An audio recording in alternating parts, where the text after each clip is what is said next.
ମୁଁ ଦିଲ୍ଲୀପ କିଶୋର ବେହେରା ଡମ୍ଫର ମାଲିକ ସଂଘର 2025 ନିର୍ବାଚନରେ ଉପସଭାପତି ପ୍ରାର୍ଥୀ ଭାବେ ପ୍ରତିଦ୍ୱନ୍ଦିତା କରୁଛି।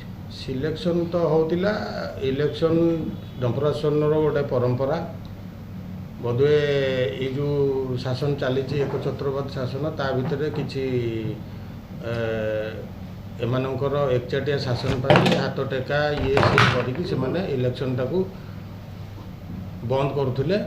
ଥରେ ଇଲେକ୍ସନ୍ ଆମର ନିୟମ ହିସାବରେ 2 ବର୍ଷର ଥରେ ଇଲେକ୍ସନ୍ ହେବା କଥା, ଯେଉଁଟା ଆମର ବାଇଲ ବି ଡମ୍ଫର ଆସନର ନିୟମରେ ଅଛି।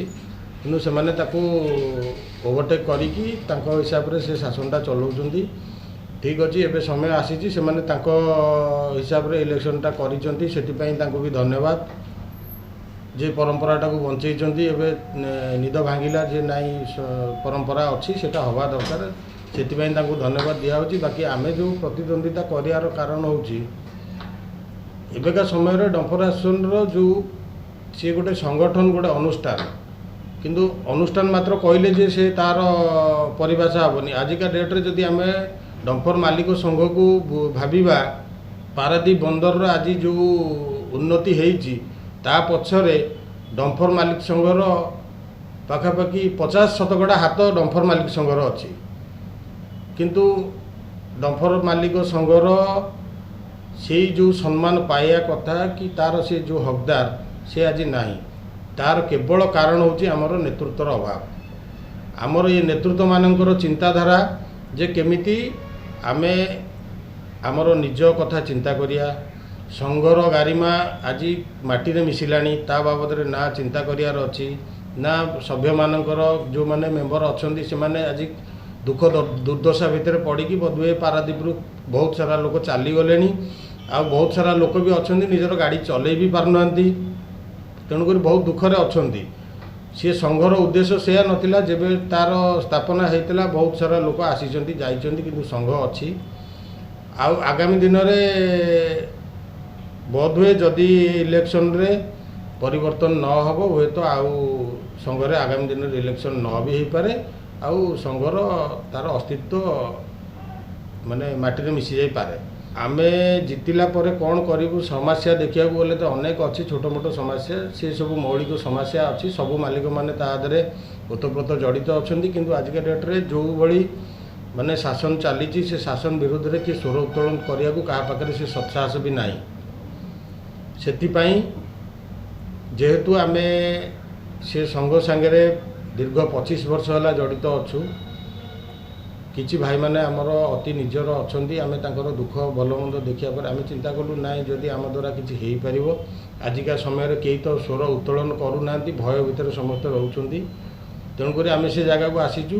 ଆଉ ଏଇ ମାଧ୍ୟମରେ ସବୁ ସଭ୍ୟ ଭାଇମାନଙ୍କୁ ଆମେ ଅନୁରୋଧ କରୁଛୁ ଯେ ଆଗାମୀ ଦିନରେ ଯଦି ଡମ୍ଫର ଆସନର ଭବିଷ୍ୟତ ଆମେ କେଉଁଠି ଗୋଟେ ଭଲ ଜାଗାରେ ଦେଖିବାକୁ ଚାହୁଁଛେ, ତ ଆମକୁ ଏ ଶାସନରୁ ପରିବର୍ତ୍ତନ କରିବାକୁ ପଡ଼ିବ।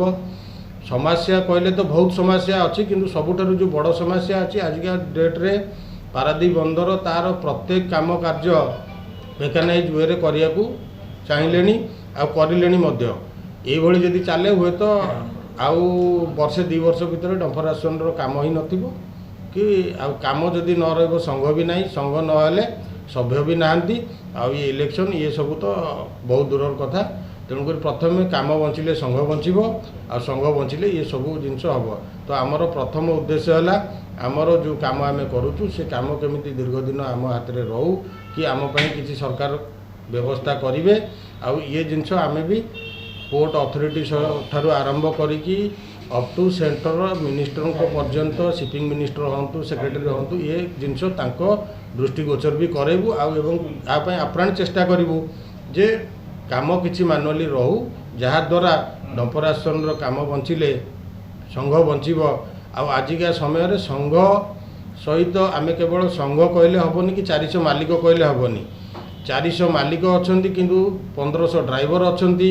ପାରାଦୀପର ଜିଡିପି ଯଦି ଆଜିକା ଡେଟ୍ରେ ଆମେ 100 ଟଙ୍କା ଧରିବା, ତା ଦେହରେ 50 ଟଙ୍କାର ଭାଗିଦାରୀ କେବଳ ଡମ୍ଫର ଆସନ ହିଁ ଦେଉଛି। ଏ ଗୋଟେ ଛୋଟ କଥା ନୁହଁ। ଡାଇରେକ୍ଟ ଇନଡାଇରେକ୍ଟ ତା ଦେହରେ 10,000 ଲୋକ ନିର୍ଭର ବି କରୁଛନ୍ତି।